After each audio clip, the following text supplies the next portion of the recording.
All right, so you've given us quite the cosmic buffet today. We're talking NASA articles, mission pages, even a launch video.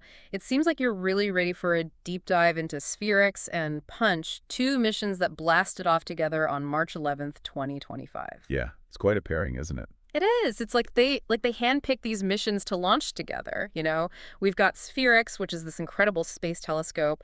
It's going to be creating this 3D map of the universe, and not just any map. It's going to be in 102 different colors of infrared light. Yeah, it's like taking a regular map and like adding all these layers of information to it, revealing not just the location of galaxies, but their composition, how they've changed over time. That's what I call a cosmic upgrade. And then we've got PUNCH, which is a group of, it's 4 mini satellites, and they're going to be working together to image the sun's corona and the solar wind.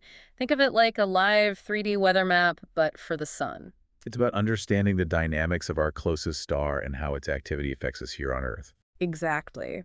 So with these two missions, we're tackling some seriously big questions here. How did the universe begin? What's the story behind galaxies and stars? Is there life out there beyond Earth? And how does the sun impact our planet and technology? We're about to embark on a journey through space and time, exploring the vastness of the universe and the intricacies of our own star. Okay, let's set the scene first. So imagine that you're standing at Vandenberg Space Force Base. It's a clear night, and you can feel the rumble of that Falcon 9 rocket as it gets ready to launch SPHEREx and PUNCH into space. The energy must have been palpable, with everyone focused on that countdown. And thanks to that NASA broadcast you sent, it's like we were right there on the launch pad with them. Yeah, it's moments like those that really capture the excitement of space exploration. Absolutely. Now, launching these two missions together wasn't just a coincidence. There was a lot of thought put into why SPHEREx and PUNCH would be like the perfect cosmic companions, you know? Right, NASA considered a couple of key factors. First, launching them together was more cost-effective. Imagine the cost of, like, booking two separate rocket rides into space. Makes sense. Carpooling is always a good idea. Exactly. But they also had to make sure that both missions could thrive in the same orbital neighborhood. They chose a sun-synchronous polar orbit for SPHEREx and PUNCH. Now, I have to admit, sun-synchronous polar orbit sounds a bit like something out of Star Trek. Can you break that down for us? It's actually simpler than it sounds. Imagine Earth spinning on its axis while it's also orbiting the sun. A sun-synchronous polar orbit means the satellites pass over the same spot on Earth at roughly the same local time each day, and while also traveling from pole to pole. So this ensures that both SPHEREx and PUNCH get consistent sunlight for their instruments. Ah, so it's like they're chasing the sun, making sure they always have the perfect lighting for their cosmic observations. Precisely. Now let's shift our focus to SPHEREx and its mission to map the universe. I was particularly intrigued by its ability to peer back in time. Yeah. Yes. It's going to be capturing light that's been traveling for billions of years. Essentially, it's going to allow us to see the universe as it was shortly after the Big Bang. It's like having a time machine. And SPHEREx isn't just taking snapshots. It's mapping over 450 million galaxies and 100 million stars in our own Milky Way galaxy.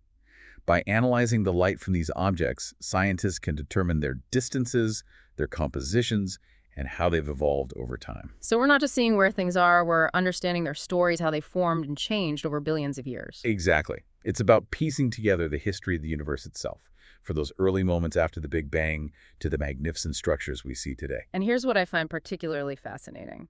SPHEREx is going to help us visualize something called the cosmic web. Ah, yes. The cosmic web is this vast network of filaments and clusters where galaxies are concentrated, all interconnected by gas and dark matter.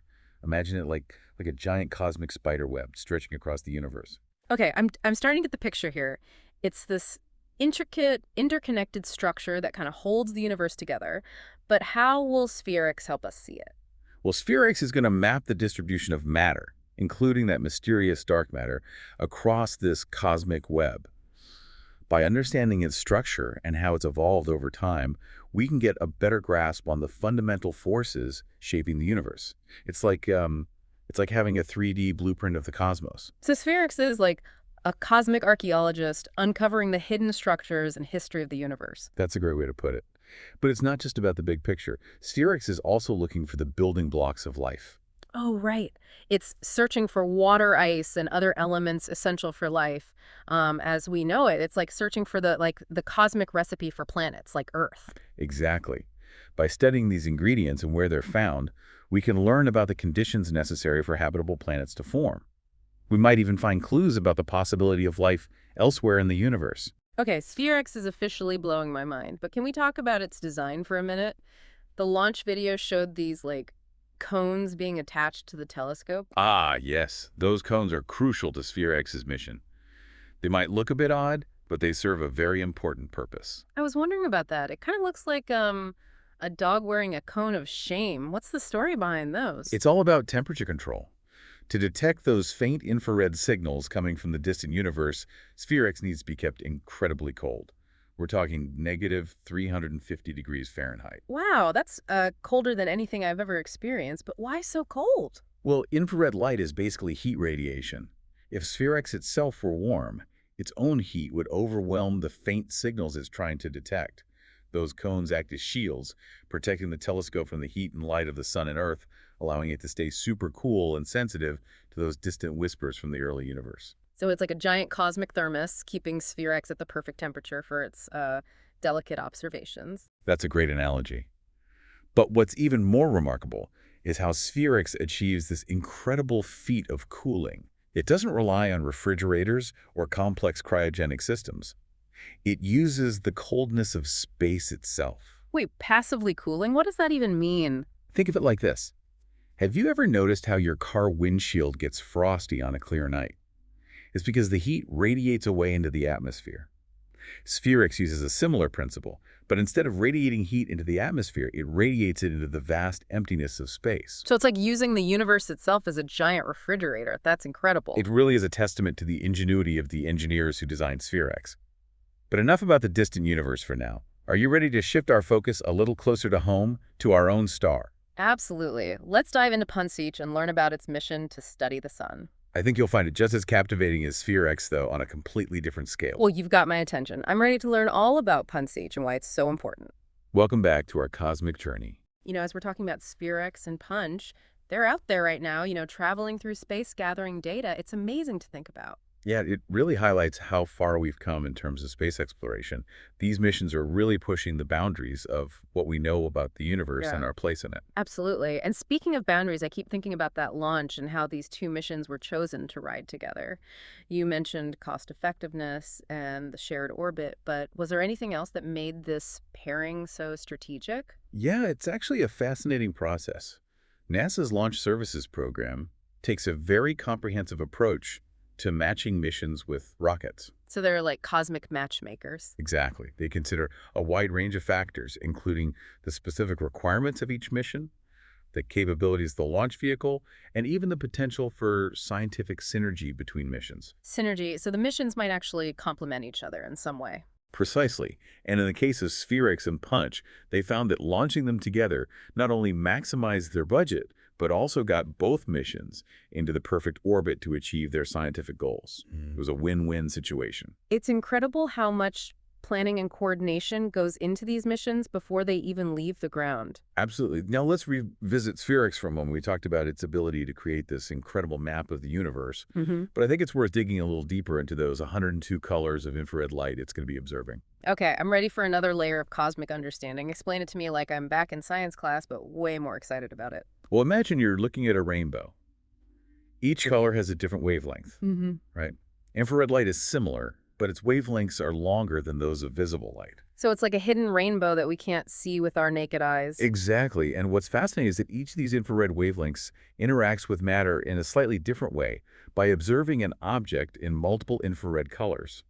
SphereX can create a kind of fingerprint that reveals its composition. So it's like each color tells us a different story about what an object is made of. That's a great way to put it. For example, certain wavelengths are absorbed by water molecules. So if SphereX detects that specific absorption pattern, it could indicate the presence of water ice.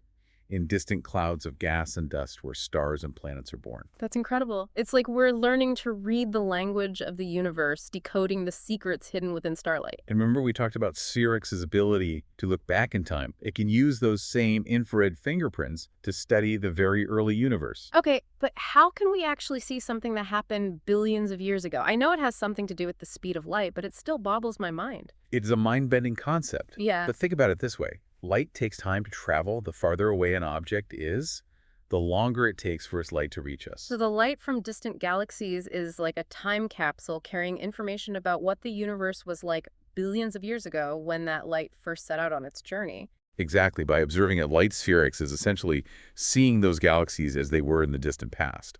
It's like looking through a cosmic window into the early chapters of the universe's history. I have to admit, it's a bit humbling to think about the vastness of space and time, and it makes me appreciate how these missions are allowing us to piece together this incredible story of the universe. It really is a testament to human curiosity and our drive to explore the unknown. But while SPHEREx is focused on the distant universe, PIUNCH is taking a closer look at our own star. Yes. Let's talk more about PNCH and how it's going to help us understand the sun's corona and the solar wind. I remember those stunning visuals from the launch broadcast showing the sun's dynamic atmosphere. Yeah, the solar corona is indeed a captivating region. It's the outermost layer of the sun's atmosphere, and it's much hotter than the sun's surface, which is a bit of a scientific mystery. It seems counterintuitive that the outer layer would be hotter than the surface. It does, and scientists are still working to understand the mechanisms behind it. PUNCH is going to contribute to that understanding by observing the corona continuously. So it's not just about taking snapshots, it's about creating a dynamic picture of how the corona changes over time. Exactly, and that's crucial for understanding the solar wind, which is this constant stream of charged particles flowing from the sun. Right. We talked about how the solar wind can sometimes cause problems for us here on Earth, disrupting satellites and even power grids. It's a powerful force, and it all originates in the corona. Imagine it like a stream of water flowing from a fountain. The corona is the fountain, and the solar wind is the stream. PUNCH is going to help us understand the dynamics of that flow. Okay, so we have this incredibly hot corona, and it's spewing out these charged particles that make up the solar wind. But how does PUNCH actually observe this? Well, this is where it gets really cool. Remember those 4 mini satellites that make up PUNCH? They work together like a team to create a 3D view of the solar wind. It's like having multiple cameras filming the same event from different angles, Yeah. right? Exactly. By combining the images from all 4 satellites, scientists can reconstruct a 3-dimensional picture of how the solar wind moves and evolves as it travels from the sun to Earth. That's incredible. It's like creating a real-time 3D weather map for the sun. That's a great analogy, and this 3D perspective is crucial for understanding how the solar wind interacts with Earth's magnetic field and how those interactions can sometimes lead to those disruptive space weather events we talked about earlier. So PUNCH isn't just about expanding our knowledge of the sun. It's also about protecting our planet and our technology from the sun's sometimes unpredictable behavior. Precisely. It's a great example of how space exploration has direct applications here on Earth, helping us to understand and mitigate potential risks. And speaking of applications, I wanted to circle back to something we touched on earlier, the solar stones that the PUNCH team created in collaboration with Chaco Canyon National Historical Park. Ah, yes. It's a beautiful example of how science can be made accessible to everyone, regardless of ability.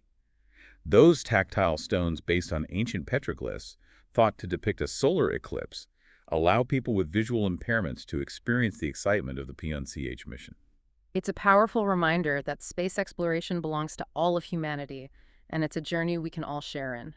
Absolutely, and it connects us to a long lineage of skywatchers, from ancient astronomers to modern-day scientists who have been fascinated by the cosmos for centuries. You know, I'm struck by how much we've already learned about these missions just by diving into these first few sources. It's just the beginning, and as we delve deeper, we'll uncover even more fascinating details about SPHEREx and PUNCH and the incredible technology that makes these missions possible. Well, in that case, hold on tight because we're about to blast off into part 3 of our deep dive. Yeah.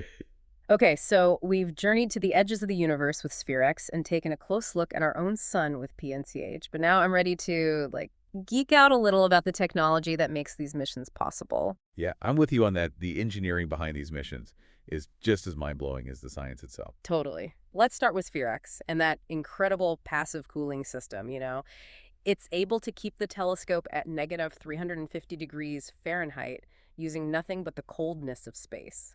It's a brilliant example of how engineers can leverage the environment to their advantage. Um, the key to SPHEREx's passive cooling is something called a V-groove radiator.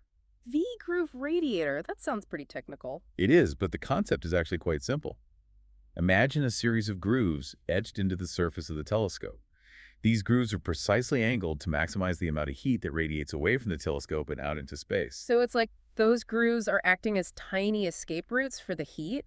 That's a great way to visualize it, and because space is a vacuum, there's no air to conduct that heat back to the telescope. It just keeps radiating away, allowing SPHEREx to maintain that incredibly low temperature. That's pretty ingenious, but I imagine it takes a lot of careful engineering to make sure a system like that can operate reliably in the harsh environment of space. Absolutely.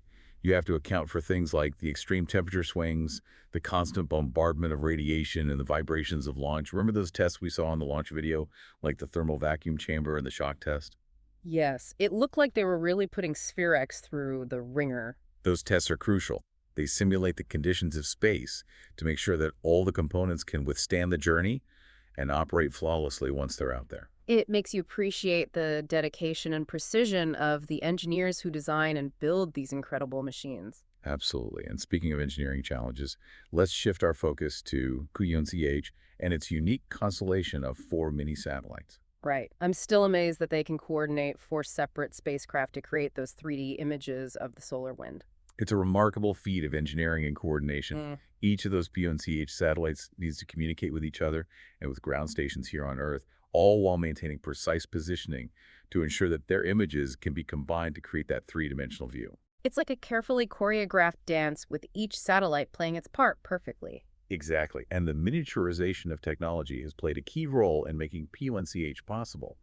These satellites are relatively small and lightweight, which makes them more affordable to launch and operate. So it's not just about the big, expensive satellites anymore. We're now able to do incredible science with these smaller, more nimble spacecraft. That's right. And P1CH is a great example of how constellations of smaller satellites can work together to achieve ambitious scientific goals, Yeah. like creating a 3D weather map of the sun. It's like having multiple eyes on the sun, constantly monitoring its activity and providing us with valuable data. And that data is going to be crucial for understanding and predicting space weather events that could impact our technology and infrastructure here on Earth. So it's not just about exploring the universe, it's also about protecting our planet. Exactly. Space exploration is ultimately about advancing our understanding of the universe and using that knowledge to benefit humanity. You know, as we wrap up this deep dive, I'm struck by the incredible ingenuity and collaboration that goes into these missions. It's truly inspiring. I agree. It's a testament to the human spirit of exploration and our insatiable curiosity about the universe. And with missions like SPHEREx and PUNCH paving the way, I can't wait to see what groundbreaking discoveries lie ahead. Who knows what mysteries will unravel? The possibilities are endless. Well, on that note, I think it's time to end our deep dive into SPHEREx and PUNCH. We've covered a lot of ground from the edges of the universe to the heart of our solar system. It's been quite a journey. It has, and remember, the universe is full of wonders waiting to be discovered. Keep looking up and keep exploring.